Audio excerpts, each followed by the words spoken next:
wanatupangia, wanatukujia, lakini Mungu ni nani? Mungu ni nani? Basi na nyinyi hapa ambao mmefika, nyinyi ni kina nani? Ati nyinyi ni kina nani? Asanteni sana.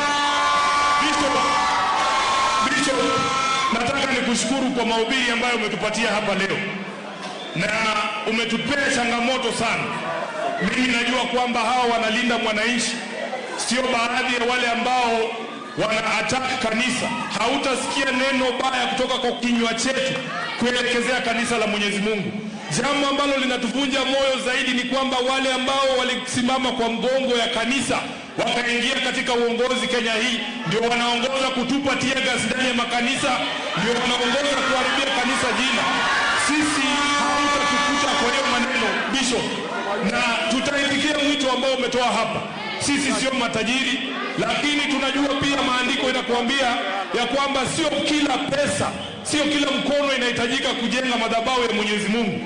Bishop, sisi wanalinda mwananchi tumeweka kitu kidogo hapa kwa sababu ya msingi wa kanisa lenu. Msikubali pesa chafu. Hii yetu ni kidogo lakini ni safi. Hakuna mjane tumeacha mahali akilia. Hatujaibia mtu shamba yake. Hii ni ya jasho yetu sisi wenyewe kwa ajili ya kazi ya Mwenyezi Mungu katika kanisa hili. Naomba upokee hii kwa unyenyekevu. Asante sana. Asante sana Bishop, na tutazidi kutembea na nyinyi hata wakati ambapo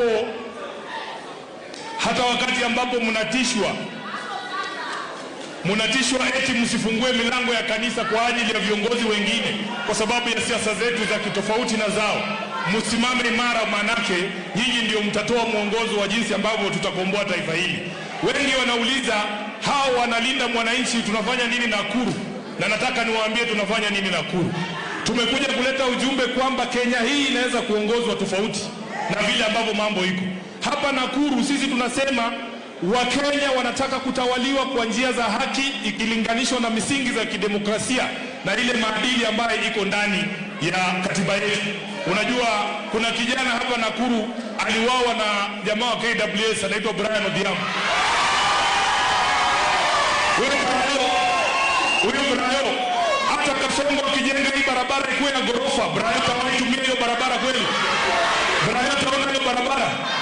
Tunataka tuheshimiwe kwanza, kwa sababu maadili ya kwanza kwenye katiba yetu ni kuheshimu haki za kibinadamu. Hauwezi kututawala na bado unatuua bwana, haiwezekani.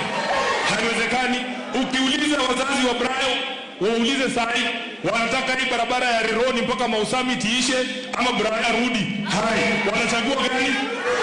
Wanachagua Brian na barabara. So hauwezi kutuambia mambo ya barabara na saa ile unatuua. Tunataka tuwe hai sisi kama vijana, tuwafikie malengo yetu. Pia sisi tusaidie familia zetu kutoka katika umaskini, si ndio? Wangapi wanakubaliana na hiyo? Tunataka Wakenya waishi katika nchi ambayo haina ufisadi. Mimi nilikuwa nafikiria, unajua Bishop, they tell us that